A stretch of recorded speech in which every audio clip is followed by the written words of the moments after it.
Episode 1. A high school student named Sakuta is ostracized by his classmates due to an incident called the hospitalization incident. One day, he encounters a girl named Mai who is wearing a bunny girl outfit in the library. Mai is a former child star who is still famous, but at school has no friends. Sakuta discovers that he is the only one who can see her and learns that she is slowly becoming invisible to others. Sakuta believes that Mai's situation is caused by something called puberty or adolescent syndrome, which he has experienced himself due to his younger sister. He decides to research more about it to help Mai and others who may be affected by it. Episode 2. Sakuta is trying to help Mai. Sakuta plans a date with Mai, but on the way, he is mistaken for a perverted man by a girl, which makes him late. Despite this, Mai forgives him and takes him to the beach, where they talk about Sakuta's experience with another girl who helped him and his sister with their own cases of adolescent syndrome. They realize that Mai's condition has worsened, and even her mother has forgotten who she is. They search for information about Mai, but no one can remember her. Eventually, they sleep in a hotel together. Episode 3. Sakuta and Mai return from their trip and find out that no one remembers Mai except for Ryo Futaba. Sakuta discovers that sleeping makes people forget about Mai, so he tries to stay awake by journaling, buying energy drinks, and blaming his strange behavior on an upcoming exam. However, Mai tricks him into taking a sleeping pill, and he forgets about her the next day. He later remembers Mai's identity because of a question on an exam that Mai helped him with. Feeling guilty for forgetting her, Sakuta decides to make everyone remember Mai by confessing his love for her loudly. He and Mai walk together, and Sakuta is comforted by the fact that Mai's identity will be remembered. Episode 4. Sakuta and Mai become a couple after resolving Mai's adolescent syndrome. However, Sakuta encounters another strange phenomenon that he experiences the same day, June 27th, repeatedly. After seeking help from his friends, he discovers that Tomoe has the ability to loop time because she wants to prevent her friend Reina from getting hurt by confessing to Maizawa. However, Sakuta accidentally ruins Maizawa's confession and angers Mai. The cycle of repeated days is broken, but Mai is missing the next day. Sakuta finds out that Futaba has feelings for Kunimi, and Tomoe asks him to have a fake relationship with her. When Sakuta returns home, Mai is waiting for him and wants an explanation. Episode 5. Sakuta explains to Mai about his fake relationship with Tomoe, and Mai agrees to let him continue with it to help Tomoe. Sakuta spends time with Tomoe and learns that she has low self-esteem and cares a lot about what her friends think of her. He also finds out that Yosuke has been spreading rumors about her, which makes her upset. Sakuta stands up for Tomoe and humiliates Yosuke in front of their classmates. Tomoe is grateful, but appears to become envious of Sakuta's relationship with Mai. Episode 6. It was July 18th, the day before summer break, and two students named Tomoe and Sakuta wanted to convince everyone that they were dating. They went on a date to the beach. They went to a store to buy swimsuits, and then went to the beach to have fun. However, the day kept repeating itself, just like it did on June 27th. Sakuta asked Tomoe about it, but she said it wasn't happening to her. He asked for help from Ryo, and they figured out that Tomoe was lying. When the day repeated itself again, Sakuta confronted Tomoe, and she confessed her feelings to him. But he didn't feel the same way, and the next day, time traveled back to June 27th. Sakuta went on a lunch date with a girl named Mai, and everything went according to plan. They confessed their feelings for each other and went back to Mai's house to have dinner. On their way home, they met a little girl named Shoko who was taking care of a kitten in the rain. Episode 7. It's a hot summer day, and Sakuta wakes up thinking about what happened with his friend Shoko yesterday. He goes to the library to meet Futaba, but she looks different, with her hair in a ponytail and contacts instead of glasses. He feels like something is off with his other friend. Later that day, there's a special firework event in Chigasaki, and Sakuta goes to work, while his friend Ryo goes to school. At work, Sakata sees some other friends, Kunimi and Tomoe, and Mai finishes her work early. They walk home and see Rio going to an internet cafe.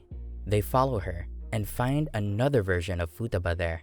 Sakata talks to her and finds out that there are two personalities of Futaba that switch around in the world. They decide to have Rio stay at Sakuta's house, and Mai stays too. They talk about the phenomenon and come up with a plan to observe both Futabas at the same time. The next day, they see the other Futaba watching a basketball game. Later, Sakuta is visited by Saki, who shows him some inappropriate pictures on a hidden social media account. Episode 8. Sakuta found out that there are two parts to Futaba's personality. One part likes being social and getting attention, but the other part stops her from doing those things. One day, someone threatens the social Futaba and she gets really scared. So she deletes her account and asks Sakuta to stay with her for the night. The next day, Sakuta invites Kunimi to come to meet Futaba and they play with fireworks together. Later on, Sakuta finds out that the other Futaba is missing and goes to look for her. He finds her at school, where she is talking about how jealous she is of the social Futaba and wishes that there could only be one of her. Sakuta gets sick from being out in the rain and has to go to the hospital. There he encourages the two Futabas to come together and be one person again. At a fireworks festival, the now merged Futaba confesses her feelings to Yuma, who is a fellow student and a member of the basketball team, but tells him to make up with his girlfriend before they talk about it more. They enjoy watching the fireworks together. Episode 9. When the second school term begins, Sakuta discovers that Mai and young idol Nodoka, who is also Mai's half-sister, have swapped bodies because of puberty syndrome. Mai handles this change calmly and suggests they adapt to each other's lives, which they proceed to do. The mother of the two sisters are against each other, and they use their daughters as pawns in their battle. Sakuta and Rio think that Nodoka's envy of her sister might have caused a problem. They visit the ocean, and Sakuta confronts Nodoka about her true feelings toward her sister. Later, Nodoka passes out during a photo shoot, and Sakuta tells Mai about it. Sakuta gets a key from Mai and visits Nodoka's house, which is in poor condition. Sakuta decides to cook for Nodoka and ends the episode about to open a cabinet. Episode 10. On a particular night, Sakuta comes home after checking on Nodoka and sees his sister Kaide in her school uniform. The following day, he meets Nodoka at the train station to complete a photo shoot, during which Sakuta encourages her to express her feelings about her sister Mai. Mai calls Sakuta during their conversation to inform him that his dad wants to talk to him. This leads to Sakuta's family history being revealed.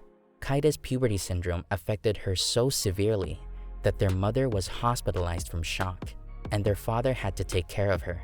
Later, Sakuta and Nodoka encounter Nodoka's mother, who is frantically searching for her daughter. Sakuta also has a conversation with his father, where he asks him about being a parent, but he doesn't get a clear answer. Sakuta and Nodoka attend Mai's dance performance, where Nodoka performs brilliantly and is selected as the next member of the group. However, Nodoka, who is still in Mai's body, is saddened after witnessing Mai's skills and receives comfort from her mother. She then asks Sakuta to visit the ocean and tries to drown herself, but Sakuta intervenes and reminds her of Mai's love for her. To demonstrate his point, Sakuta takes Nodoka home and shows her all the letters she had written to Mai. Nodoka and Mai then swap back to their original bodies. Episode 11. Mai is at a press conference where she reveals her relationship to the press. Sakuta later finds a letter from Shoko and talks to his friend Rio about Mai's reaction to the meeting. However, Rio texts Mai all the details Sakuta has shared with her. Mai confronts Sakuta and tells him he needs to be home by 6 for dinner. She approves his meeting with his mentor Shoko, but Sakuta declines a request from a childhood friend of Kaide's to visit her. During dinner, Sakuta notices a huge bruise on Kaide and realizes that she has lost all her memories. The next day, Kaide takes a big step by going outside for a picnic where she meets her old friend, Kotomi Kano. It is here that Sakuta reveals Kaide's memory loss to Kotomi. Episode 12. The story focuses on Sakuta's past and how it relates to his sister Kaide's current situation. It is revealed that Kaide has lost all her memories and Sakuta has been taking care of her. He buys her a diary to write in and tries to help her regain her old memories. However, There is a risk that if she does regain her old memories, she may lose her current identity. Kaede wants to go to school, and with the help of their father and a school counselor, Sakuta arranges for her to enroll in a middle school. But during her first day at school, Kaede experiences a panic attack and runs off. Sakuta takes her to the zoo and tries to comfort her. The episode ends with Sakuta realizing that something has changed when he tries to wake up Kaede in the morning. Episode 13. Sakuta woke up Kaede and realized that her old self had come back and regained her memories, but in the process, her new self had disappeared. He took her to the hospital, and after the doctors confirmed she was fine, Sakuta ran out in the rain, crying over the loss of his sister. Shoko appeared to comfort him and helped him with his daily chores, including reading Kaede's diary, which revealed Kaede's appreciation for being Sakuta's sister and a checklist for him to grieve and move on. The next day, Shoko left, and Sakuta called Mai to tell her about the situation, and they patched up their relationship. Sakuta then went to see Mai on her birthday, and they reconciled. Later, Sakuta and Kaede packed up, and Kaede said she wanted to go to school.